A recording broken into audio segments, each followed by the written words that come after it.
Yop les potes et Spectrum, j'espère que vous allez bien. Pour ma part, ça va super. Aujourd'hui, nouvelle vidéo. On est sur un nouveau jeu, on est sur du Rainbow Six, les amis. Et aujourd'hui, on se retrouve pour une petite vidéo. 6 erreurs à ne plus faire pour vite progresser et gagner toutes ces ranked. Petit disclaimer, les amis, je ne suis pas joueur pro sur le jeu.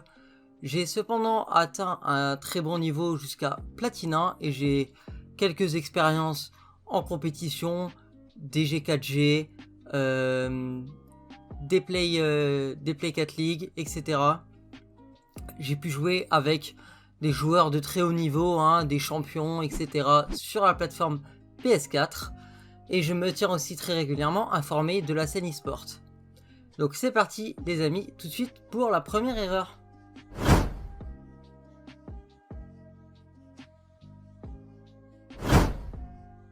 Première erreur les amis, comme vous avez pu le voir, c'est ne pas courir tout le temps.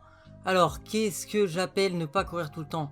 Oui, on peut courir mais que quand on est sûr qu'il n'y a personne aux alentours, parce que Rainbow Six est un jeu où le son est extrêmement développé.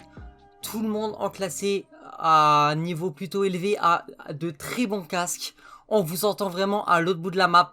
C'est-à-dire que ne courez pas vraiment tout le temps, soyez accroupi quand vous n'avez pas l'info ou que vous êtes proche du site ou d'un roamer.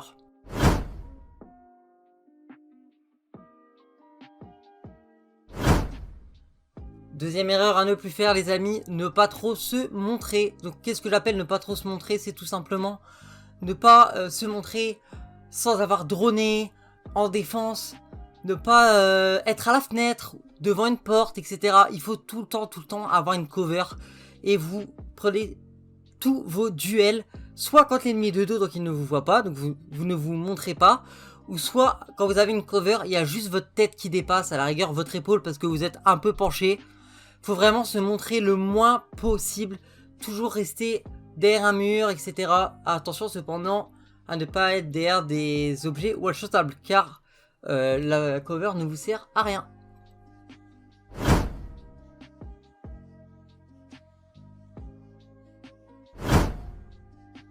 Troisième erreur à ne plus faire les amis, c'est une erreur qui s'accorde avec la deuxième, c'est ne pas prendre de ligne ouverte. Qu'est-ce qu'une ligne ouverte? C'est une ligne où l'ennemi peut vous voir à tout moment.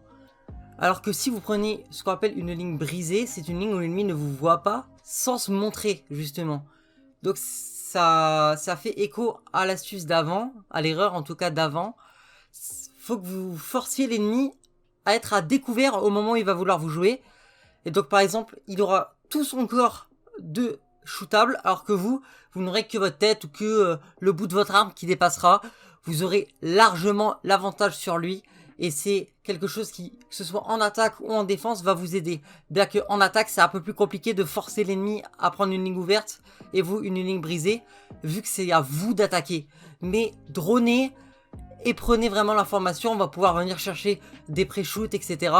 pour justement empêcher l'ennemi de prendre cette ligne brisée contre vous.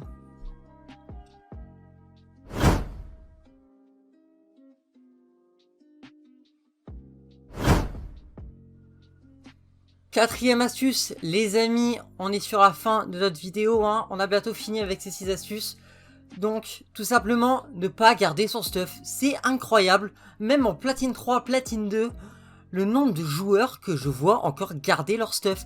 Des joueurs qui finissent ou qui meurent leur round avec encore leur drone, leur barbelé, sans avoir posé leur mur, bien que maintenant les murs soient pour toute l'équipe, donc d'autres personnes peuvent poser vos murs. Mais c'est quand même dramatique de mourir ou de finir sa manche sans avoir utilisé tout ce qui pouvait vous aider à la gagner justement. Donc utilisez vos gadgets un maximum. Même si vous pensez que c'est inutile, même si vous ne savez pas où placer un barbelé, mettez-le à une porte, il va forcément être utile. Le barbelé sera toujours mieux par terre à gêner ne serait-ce qu'un tout petit peu un ennemi que dans votre inventaire. Pareil, n'hésitez pas à toujours droner. On a 2 drones. N'allez pas full ping en phase de prépa, vous allez vous faire casser le drone, c'est ridicule. Trouvez l'objet, trouvez tous les opérateurs en face, reprenez votre drone et dronez chaque pièce. quand vous êtes en attaque et pareil en défense. Utilisez vite les calmes avant qu'elles soient cassées car de bons attaquants vous voulez casser à tous les coups les amis.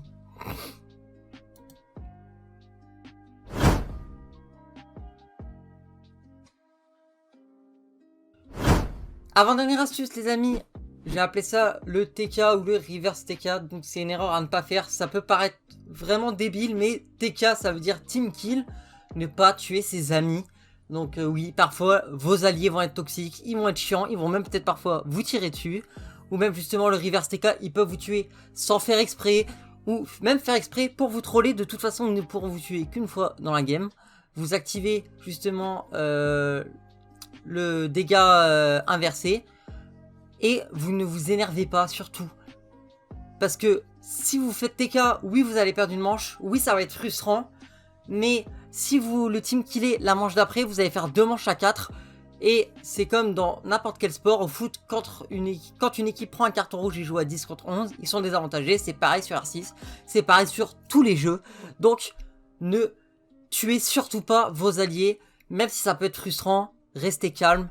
Et justement, on va tout de suite voir la dernière astuce de cette vidéo qui fait encore écho à celle-ci.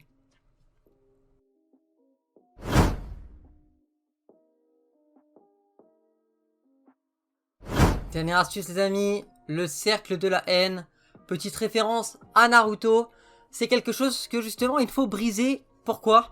Parce que justement peut-être qu'un allié va vous TK, un allié va pas faire ce qu'il veut, vous allez laguer et mourir, vous allez prendre un wallbang. Il y a énormément de raisons de rager, surtout sur un jeu aussi frustrant que Rainbow Six et sur un jeu où on joue beaucoup son rang comme celui-ci. Mais il ne faut pas rager. Pourquoi? Parce que plus on va rager, moins on va jouer bien. Et justement, plus on va mal jouer, plus on va rager, ainsi de suite. Et c'est comme ça qu'on plante ces games. C'est pareil, vous perdez une game, peut-être que vous voulez être fait voler, que vous gagnez 3-0 et que vous avez pris 5-3, mais faites le vide. Même une petite pause de 5-10 minutes avec vos mates, c'est vraiment important parce que si vous jouez en équipe, ça va foutre une ambiance de merde et vous allez faire une série de défaites. Ça va être un cercle vicieux abominable. Plus vous allez perdre, plus vous allez mal jouer. Et vous allez encore perdre, et ainsi de suite. Et c'est comme ça qu'on passe de P1 à Gold 2. Ça m'est déjà arrivé.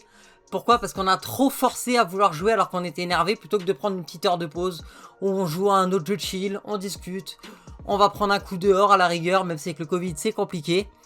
On revient de plus belle et on est là pour casser des culs.